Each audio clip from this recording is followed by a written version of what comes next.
Welcome to the Platform Engineering Playbook podcast, where everything you hear is built, reviewed, and improved by AI, by me, and by you, the listener. This show keeps me, and hopefully you, up to speed on the latest in platform engineering, SRE, DevOps, and production engineering. It's a living experiment in how AI can help us track, explain, and discuss the fast-moving world of infrastructure. Every episode is open source. If you've got something to add, correct, or challenge, head to platform-engineering-playbook.com.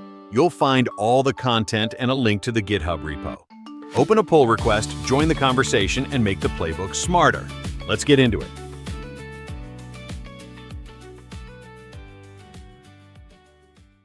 Today, we're diving into the graveyard of Black Friday outages.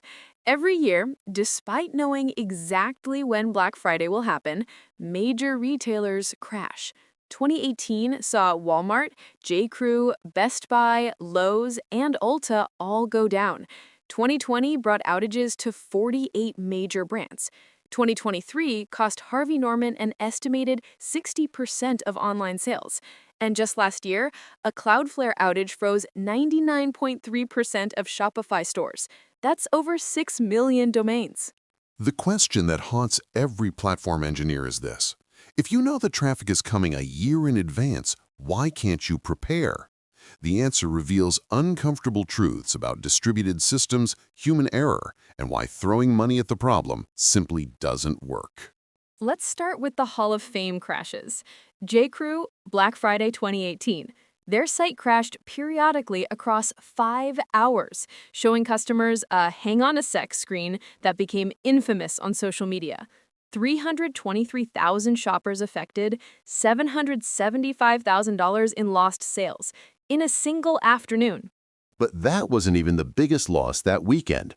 Walmart's issues started on Wednesday, November 21st, the night before Thanksgiving. Various shoppers saw error pages when browsing walmart.com at around 10 p.m. Eastern. 3.6 million shoppers affected, $9 million in lost sales. And Black Friday hadn't even started yet. Best Buy's 2014 crash is a masterclass in assumption failure. They took their site offline for about an hour after what they called a concentrated spike in mobile traffic triggered issues. The infrastructure was optimized for desktop traffic, but mobile was 78% of their actual traffic. That same pattern repeated at Fastly in 2023. They had a 52-minute global outage during Black Friday. Root cause? Infrastructure optimized for 60% mobile, but they got 78%. Same mistake 9 years later. Some lessons just don't stick. Target's Cyber Monday 2015 is a cautionary tale about success causing failure. They offered 15% off virtually everything. Traffic and order volumes exceeded their Thursday Black Friday event, which had been their biggest day ever for online sales. The site fluctuated between error messages and normal operations. They had to plead for patience on social media. Now let's talk about two disasters that didn't happen on Black Friday, but every platform engineer should know by heart. February 28, 2017, 9:37 a.m. Pacific. A single AWS engineer executed what seemed like a routine maintenance command. 4 hours and 17 minutes later, half the internet came back online.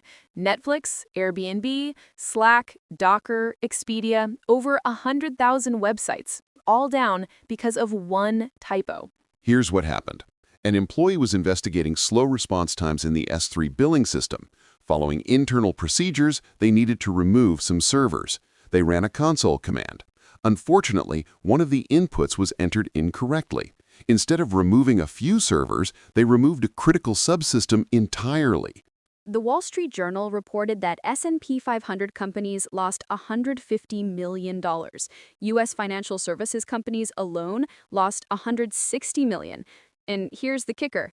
AWS's own status dashboard was down. It relied on S3 infrastructure hosted in a single region. Why did recovery take so long? Amazon explained that the subsystems hadn't been completely restarted for many years. The team wasn't accustomed to going through all the safety checks at full speed. Skills atrophy when you don't practice. The changes Amazon made afterward are instructive. Servers now get removed more slowly. Safeguards prevent reducing any subsystem below minimum required capacity. They audited other operational tools for similar risks. And they moved plans to break the network into smaller cells to the top of the priority queue. The GitLab disaster happened just a month earlier, January 31st, 2017. GitLab.com went down hard. By the time the dust settled, they had lost 5,000 projects, 700 user accounts, and countless issues and comments. What happened? GitLab's secondary database couldn't sync changes fast enough due to increased load. An engineer decided to manually resync by deleting its contents. But they ran the command against the wrong server, the primary. 300 gigabytes of live production data. Gone. Here's where it gets worse. They had 5 backup systems. 5. None of them were working. The standard backup procedure failed because it was using Postgres 9.2, but GitLab was running Postgres 9.6. The backup failures were silent because notification emails weren't properly signed and got rejected. The only thing that saved them? 6 hours before the deletion, an engineer had taken a snapshot for testing, completely by accident. That snapshot saved 18 additional hours of data. GitLab live-streamed their recovery to over 5,000 viewers on YouTube. Radical transparency in their worst moment. The lessons from GitLab are worth repeating. If you don't regularly restore from backups, they might not work when you need them. GitLab assumed their backups worked. They didn't. Backups need explicit ownership. Before this incident, no single engineer was responsible for validating the backup system, which meant no one did. There's a community collection of Kubernetes failure stories at k8.af, maintained by Henning Jacobs from Zalando. It's a treasure trove of production incidents. CPU limits causing latency, IP ceilings preventing auto-scaling, missing application logs, killed pods, 502 errors, slow deployments, production outages. One of the most important observations from the Zalando team, who've been running Kubernetes since 2016, quote, "A Kubernetes API server outage should not affect running workloads, but it did. The theory of distributed systems and the practice often diverge dramatically." So why does this keep happening? 4 fundamental problems. First, complexity growth. Retail sites have gotten more complex over time. More integrations, more third-party services, more potential points of failure. And mobile traffic exploded in ways no one predicted. Second, the load testing gap. Bob Bethune, CTO at Yada, puts it bluntly, quote, "If you have not load tested your site at 5 times normal traffic volumes, your site will probably fail. Most companies test at 2x. They get hit with 10x. Third, dependency chains. The Cloudflare outage in 2024 took out 99.3% of Shopify stores because they all depend on the same CDN. PayPal's 2015 issues meant 70% of users couldn't complete payments. Your resilience is limited by your least resilient dependency. And fourth, the rarity problem. AWS hadn't restarted those subsystems in years. GitLab hadn't validated their backup restoration. Skills and systems that aren't exercised regularly fail when you need them most. So, here's the platform engineer's playbook for surviving high-traffic events. Load test at 5 to 10x expected traffic. Not 2x, not expected peak. Test the failure modes, not just success paths. Implement multi-CDN and multi-cloud strategies. Never be at the mercy of a single provider. Cross-cloud failovers aren't optional anymore. They're table stakes. Test your restores monthly. Explicit ownership of backup validation. Alerts on silent failures. If you haven't restored from backup in the last 30 days, you don't have a backup. You have a hope. Practice chaos regularly. Restart systems that never need restarting. Run game days before peak traffic, not after incidents. Know your recovery time under actual pressure, not theoretical pressure. Design for mobile first. 78% or more of your traffic is mobile now.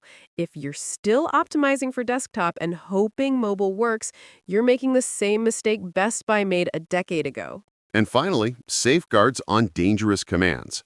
minimum capacity checks, slow rollout of server removals, confirmation prompts for destructive operations. The AWS typo wouldn't have caused a 4-hour outage if there had been a safeguard preventing reduction below minimum capacity. The uncomfortable truth is this. These outages aren't caused by a lack of budget or lack of talent. They're caused by complexity, assumptions, and the gap between should work and actually tested. Every one of these incidents could have been prevented by practices platform engineers know well. Test your restores. Load test beyond expectations. Own your dependencies. Practice failure before failure finds you. As we head into another Black Friday season, ask yourself this. When was the last time your team actually restored from backup? When did you last restart that system that never needs restarting? When did you load test at 10x? The best time to find out your backups don't work is during a routine Tuesday drill.